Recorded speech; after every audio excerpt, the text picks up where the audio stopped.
আসসালামু আলাইকুম। আবারও স্বাগত জানাচ্ছি রুমনি স্বপ্নঘড়ি চ্যানেল থেকে। আমি আপনাদের সামনে হাজির হয়েছি আরেকটি রেসিপি নিয়ে। খুব সহজে আমরা রাতের ডিনার তৈরি করে নিতে পারি এই রেসিপিটি ফলো করে। এর জন্য লাগছে আমার তন্দুরি রুটি তৈরি করার জন্য 1 চামচ পরিমাণে ইস্ট এবং 1/3 কাপ পরিমাণে কুসুম গরম পানি। এটাকে অ্যাক্টিভেটেড করার জন্য আমরা এর সাথে দিয়ে দিচ্ছি 2 টেবিল চামচ পরিমাণ চিনি দিয়ে এটাকে রেস্টে রেখে দেব। আর অপর দিকে এরকম যদি বেস্টের এক অংশের মাংস থাকে তাহলে আপনি অনায়াসে তৈরি করে নিতে পারেন এই রেসিপিটি। 2 জনের জন্য ডিনারে এনাফ।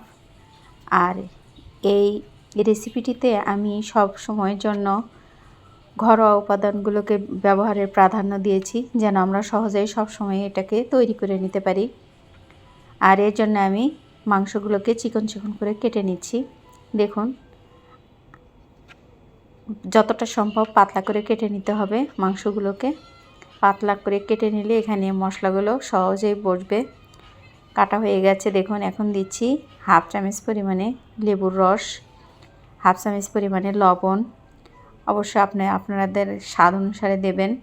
আমার এখানে এই মাংসের জন্য 1/2 চামচ পরিমাণ লবণই এনাফ। 1 চামচ পরিমাণে লাল মরিচের গুঁড়া, 1/2 চামচ পরিমাণে হলুদের গুঁড়া। এরপর দিয়ে দিচ্ছি আমি গরম মশলা 1 চামচ পরিমাণে, ধনিয়ার গুঁড়া দিয়ে দিচ্ছি 1/2 চামচ পরিমাণে, দিয়ে দিচ্ছি এবার আদা ও রসুন পেস্ট 1 চামচ পরিমাণে একত্রে করা ছিল এবং 1 টেবিল চামচ পরিমাণে সরিষার তেল দিয়ে এটাকে ভালো করে আপনার ম্যারিনেশন করতে হবে, মেখে নিতে হবে। আগে ভালো করে আমরা এটাকে মেখে নেব যেন মশলা সবগুলো মাংসের গায়ে ভরে। এবার এটাকে রেখে দেব ম্যারিনেশনের জন্য। আপনার হাতে পর্যাপ্ত সময় থাকলে বেশিক্ষণ রাখতে পারেন, অথবা যেহেতু পাতলা করে কাটা আছে অল্প সময় কেটে দিতে পারেন। আর অন্যদিকে ইস্টটা অ্যাক্টিভেটেড হয়ে গেছে। আমি তন্দুরের জন্য তান্দুরি রুটির জন্য আমি ডো তৈরি করে নিয়েছি। আসলে আমার ভিডিওটা স্কিপ হয়ে গেছে যার জন্য ফুলটা দেখাতে পারিনি।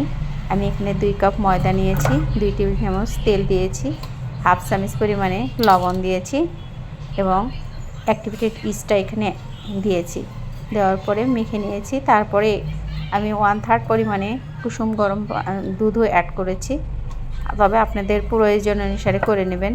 এটা আপনি খুব বেশি নরমও হবে না, খুব বেশি শক্ত হবে না, এমন একটা ডো হবে। এটাকে রেস্টে রেখে দিচ্ছি 1 ঘন্টার জন্য। আর অপর দিকে একটা বাটিতে আমি ময়দা নিয়েছি, তাতে দিয়ে দিচ্ছি 1 চামচ পরিমাণে গুঁড়া মরিচ এবং 1 চামচ পরিমাণে লবণ। এখানে আমি মাংসগুলোকে কোট করে নেব, ওই জন্য এটা নিয়েছি। চেপে চেপে মাংসগুলোকে আমি কোট করে নিচ্ছি। একবার হয়ে গেলে ঝাড়ি দিয়ে আবারও কোট করব। এভাবে প্রতিটা মাংস আমি কোট করে উঠাই নেব ফ্রাই করার জন্য। কোট করলে মাংসের ওপরে যে ক্রিস্পি ভাবটা চলে আসে, এটা অবশ্যই করতে হবে। দেখুন, আমার মাংসগুলোকে কোট করে আমি উঠিয়ে নিচ্ছি। এভাবে সবটা মাংস আমি উঠিয়ে নিচ্ছি। এখন ফ্রাই করব। এর জন্য দিয়েছি আমি তেল দিয়েছি। তেল গরম হয়ে আসলে লো হিটে এটাকে ভেজে নিতে হবে।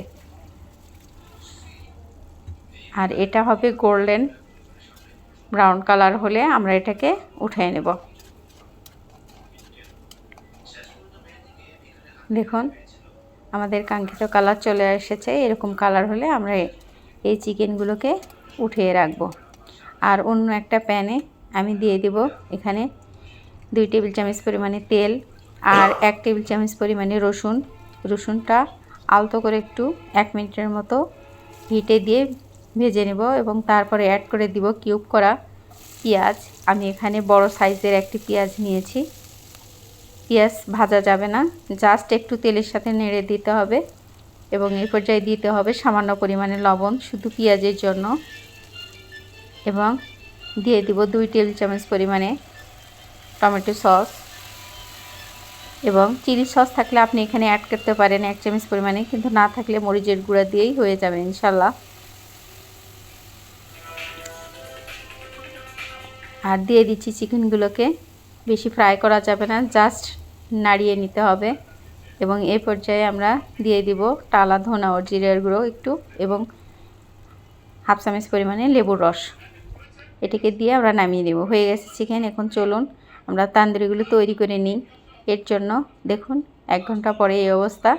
আমি এখানে 2 কাপ ময়দায় 5টি তান্দুরি তৈরি করব, এই জন্য ভাগ করে নিয়েছি। তবে আপনারা কম বেশি করতে পারেন।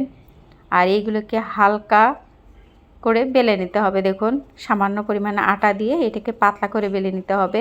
আর তান্দুরি যেহেতু আমি গ্যাসের চুলায় করব, এই জন্য একটা পদ্ধতি অবলম্বন করেছি যে আমি সিলভারের পাতিল নিয়েছি, নতুন একটা পাতিল নিয়েছি। এর আগে এখানে পানি এবং 1 চামচ পরিমাণে লবণ দিয়ে গুলিয়ে নিয়েছি। এটাকে এর উপরে দিয়ে দিচ্ছি।